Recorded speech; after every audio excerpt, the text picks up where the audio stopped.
describe for everyone what AUL, Americans United for Life, is? Because I must say, I'm pretty, I'm a journalist and have been covering the pro-life movement for years. It's really only been within the last 4 or 5 years that I've come to really appreciate that while other organizations might be more well known in the pro-life movement, that it's really AUL that's been sort of the strategic brain trust behind the pro-life movement for all these years. Say some about that. Sure. What exactly your work is and how you try to influence the debate. Well, basically, AUL is a public interest law firm. I see us as a pro-life public policy organization. We're technically a 501c3, tax exempt, tax deductible, but within the last couple of years, we've also formed a C4. A PAC is involved in electoral politics. A C4 is a lobbying or an action organization, so can lobby at the state or federal level. And a C3 is pure education. So we're a C3 and a C4, but our mission is to change the law to protect human life state by state, and that's what we've been doing since 1971. At what point did you make a decision in which you said, you know what, this is a defining issue for me in my age, and this is what I want to devote now more than 25 years of your life to? It was a combination of things. It was the Coop and Schaefer book. It was learning about Roe versus Wade during law school. It was also a March 1984 conference that Americans United for Life sponsored, which became the book Abortion and the Constitution, Reversing Roe versus Wade Through the Courts. I went to that conference and was brought intensely into the strategy that we had to overturn Roe versus Wade through the courts. And then it was actually probably 25 years ago this week where I was faced with kind of 2 job offers to go to AUL or to go into private practice in Chicago with an insurance defense firm. And my pastor was preaching on Sanctity of Life Sunday about sanctity of life, and I was at that time deciding which job offer to take.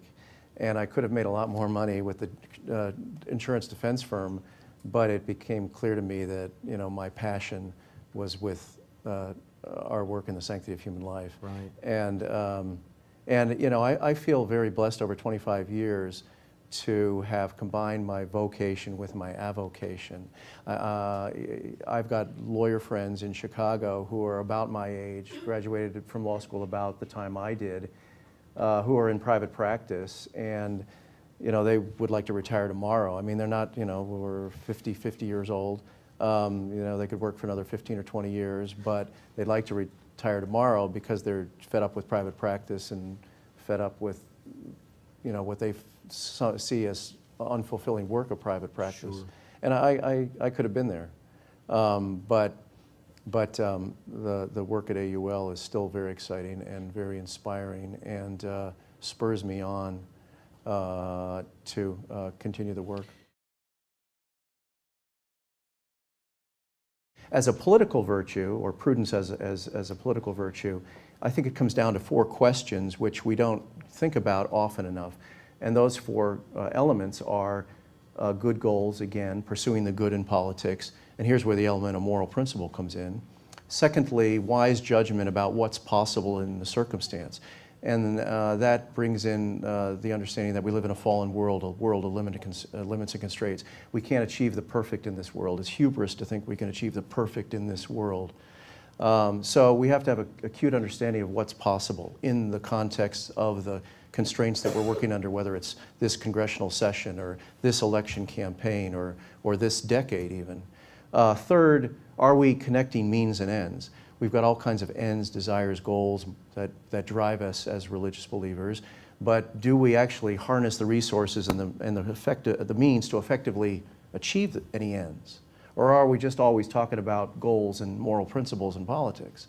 And fourth, when the ideal cannot be immediately achieved, do we preserve the possibility of future progress, or do we strike some kind of final compromise that prevents future progress? So those 4 elements, good goals, what's possible, connecting means and ends, and preserving the possibility of future progress are really the four key elements of political prudence as a virtue. And we have to go through that kind of disciplined thinking when we pursue political goals. When we're attempting to achieve political goals in Congress, it's very much a numbers issue. And you need 51% of the votes, or in the Senate, sometimes you need 60 votes to cut off a filibuster. And so every seat is important. Politics is often bringing votes together with people with very different motivations, and they may be different motivations than your motivations, but at the end of the day, you want so many votes against a proposition or for a proposition, and they don't have to have all the same motivations against it that you may have against it, or for it that you may have for it. And at the end of the day, you don't care about their motivations. That what you want is their vote. And so, Scott Brown may be opposed to the health care bills that are before Congress because it's going to undermine the health care system of Massachusetts, for example, or for fiscal reasons, and not for pro-life reasons. But he's a vote against the bill, which we consider wrong on conscience grounds and abortion grounds and end-of-life grounds and rationing grounds. He may not share our motivations, but at the end of the day, we want his vote, and it doesn't really matter what his motivation is. Right. And that's an aspect of politics and prudence in politics that we have to understand.